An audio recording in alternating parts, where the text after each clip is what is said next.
Like to expound on what Justice said kanina on the insecurities part.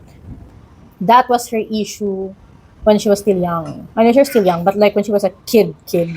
And one of the reasons why also, magko-call out na naman talaga ako. One of the reasons why is she is very much affected when people who are actually close to her would tell her, Justice, ba't ganyan yung buhok mo? Ano pa naman, pariban mo yung buhok mo. Parang hindi, yung classmates niya daw noon parang nagsasabi na, parang may hindi naligo. Yung parang ganon, di ba, na comments. A young girl like Justice would hear very negative comments on how she looks from people that she trusts, that she's close with, that her dark skin tone is ugly or it doesn't look good, or that you should take glutathione to be whiter, that you should have your hair rebonded, and that you look like this and you look like that. What do you expect would be the effect to the little girl? So she heard those comments when she was like, what, 5, 6, 7, 8, 9. So fast forward, she's 15.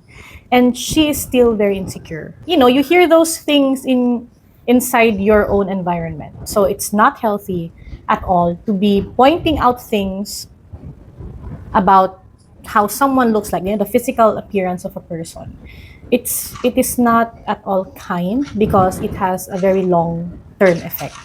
So I always tell my children that if you want to look a certain way, okay, maybe you do it when you are older. Okay, you finish school. If you want to actually change the way you look, that's up to you. I am not against any enhancements, but it should not define who you are. It should not be the defining factor of your being. How you exist in this world should not base on the way you look. Ilang years na yung issues na yon, the physical appearance, the insecurities, and you have a very different visualization of how you should look like. It's like I should look like a K-pop girl, something like that. I should look like I'm American or something like that. So you have a very different perception or visualization of how you should look like or how you should appear to people physically. And we're trying to not fix, but we're trying every year to get better at that, so that when you are on your own in adulthood, you're gonna be very confident with yourself. Like nobody can tell you that you're ugly. Nobody can break your spirit when it comes to how you look like. Okay, same goes with this little girl. We don't point out skin color. We don't talk about those things. We don't talk about your hair should be this or that. Nothing. No physical stuff. No comparison. She does not even know if being fat is actually good or bad. She's like just nothing. And it's working.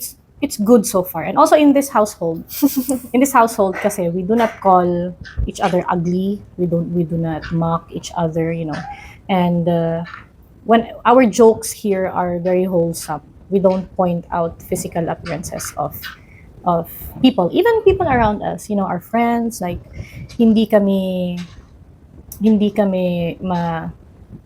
you call that? We are not very judgmental when it comes to physical appearance kasi we're all created beautiful. Beautiful in our own way.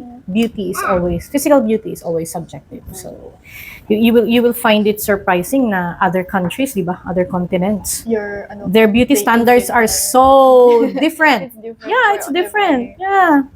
Kaya yun lang yung gusto kong i-point out, or gusto kong mas i-elaborate when it comes to physical insecurities. Yun. So let us be mindful of how we talk to children. Let's be mindful of how we talk to ourselves also.